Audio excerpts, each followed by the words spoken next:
Yo, it's your boy NASA Pat 24/7 on IG. So today I want to come here and talk to y'all about the worst investment I've ever made. And honestly, it was buying a house. So I know a lot of people talk about, oh, buy a house, generational wealth, like you need some place to stay, all that good stuff. And for me, I believe that. I'm from New York, rent's high as hell. DC, rent's also high as hell. So I lived in DC for like 10 years. I'm originally from New York. So just everywhere I've ever lived, I lived in LA for like 6 months. Like literally everywhere I've ever lived, rent is high. It's high, 100% high. So when my boy came to me with this business opportunity, and the opportunity was like buying a house, I automatically assumed like, yo, I'm gonna make some money. It makes sense. Like, I'm gonna buy the house. We're gonna buy the house, rent it out, or we could sell it, or we could just do other things that could make some type of income. Maybe start a business out of it, use it as office space. I had so many ideas at the time when my friend initially came to me with this idea, and I wish that I just did more research. Like, I feel like if anyone ever comes to you with a business idea, wants you to throw bread, wants you to whatever, you got to do some research. Like, you going into anything, I don't care if it's your best friend, your mama, your papa, your kid, like your nigga, your girl, like whatever. Anybody ever comes to you with a business idea and wants you to invest some money, do your due diligence and do some research. Ask people questions, like figure out what's the questions you need to ask, like talk to people, read a book, read some books, read some articles about the thing you're investing in. Because for me, I was buying a house in Detroit that I've never seen prior to buying a house. I never even went to Detroit. I've never even visited Detroit, drove through Detroit, didn't know what Detroit looked like. I had some friends that was from Detroit. They was cool, seemed like good people. A girl I dated was from Detroit. So I'm like, okay, Detroit's cool, but I never actually visited Detroit. And like people would tell me like, yeah, Detroit's good, ghetto, it's hood, people be dying. I'm like, people dying everywhere. So like, what's new? But I didn't know how low income Detroit was. Like in Detroit, they steal the like copper out your crib. Like they'll literally break into your house and live in the crib, and now you gotta fight them to get out of the house that you own. So I'm gonna talk about a little bit of my experience. So like my boy came to me like, yo, Pat, invest in this business. I'm about to buy a house. Go half with me. We could go half, put in money, sell the house, make bread, or we could rent the house out. It's simple. It's Detroit. The house is basically free. So what's basically free? The house was, I want to say the house was $2,500.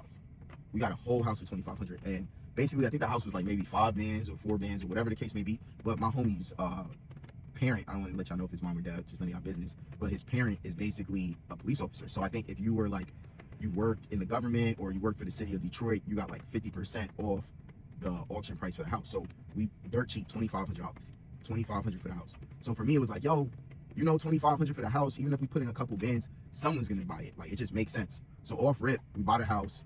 I guess we had to do something like within 60 days, like board up the doors or something that the city required, or they would take back the house. And then if they saw that we wasn't working on the house and getting it like, up to par, they would also take the house. So then I want to say we bought the house for $2,500, and we probably spent like, this was in 2018. So this is like 8 years.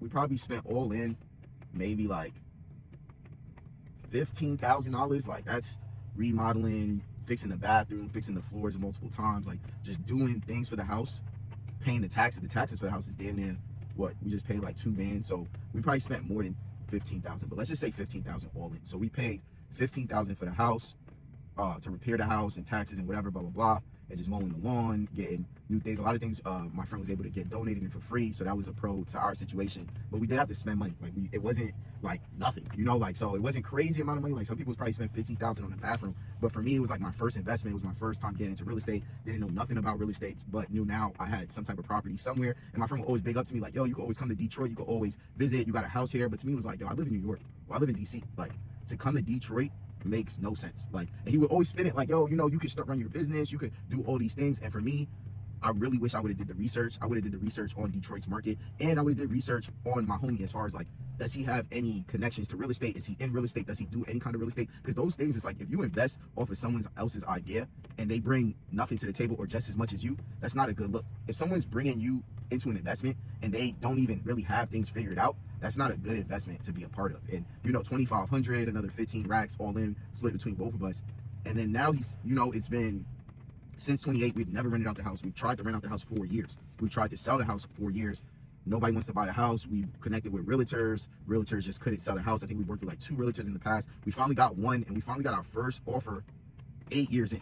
It took us 8 years. So I can only imagine the people who are buying cribs, flipping cribs, developing cribs, and how long it takes them to sell those apartments and houses that they've spent thousands, millions of dollars invested in. And so for me, it's just like, I know, like, for me, I like businesses that cash flow. I can see the money. Like, even if I can't get all the money that I invested in, I'm seeing something. And for me, this real estate investment cash flow nothing at all. Like, it's just been sitting there. I know my partner ended up living there for a while and got the perks to that. But as far as me investing my money, time, effort, energy into something that brought me back money, energy, connections, anything, this Detroit house did nothing at all. So I still own it. Hopefully, we've been talking to a realtor right now about selling it, and you know, we got our first offer. We responded. We're trying to get a little bit more money because, like I said, we're probably all in at this point, probably like 25, 27.5, and basically we're not even like, we're gonna make a little bit of profit, but the profit is just getting our money back. And for me, it's just like, yo, when I invest in a business or I do a business or start a project, I'm expecting to make some money. Like, I'm not expecting to make,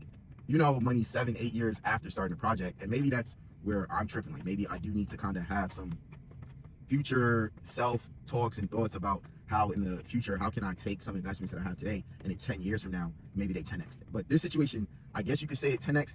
However, I won't see 10x in profit because, like I said, like, the house will probably sell max 35,000. So max situation, we bought the house for 25, we put in 15, 17.5, we sell it for 30. We almost doubled up, $13,000 in profit from a 17.5 investment, 12.5. But we also have to pay taxes on the profit that we get from selling the house, and then we have to split it between me and him. I doubt that we're gonna go and buy another piece of real estate. And you know, just because from, you know, just doing this business with him and myself, I've learned that I really don't know nothing about real estate, and he doesn't either. And we've both worked in real estate, like real estate finance, but when it comes to developing, managing, fixing, getting people into your house, apartment, to rent it out, vetting people, doing those things, those aren't our strong areas. And sometimes you got to realize, like, yo, this is not for me. You know, if I keep going down this path, it's not going to work. I'm not saying that I'm never going to get back into real estate. I'm actually, you know, right now trying to get like one of those 0 down house loans through NACA. We'll see if it's even real, but I do want to get into real estate. But one thing I've learned, and the biggest thing I've learned, is that I will not be investing in real estate in some place that I have no connections or don't know about the market. I also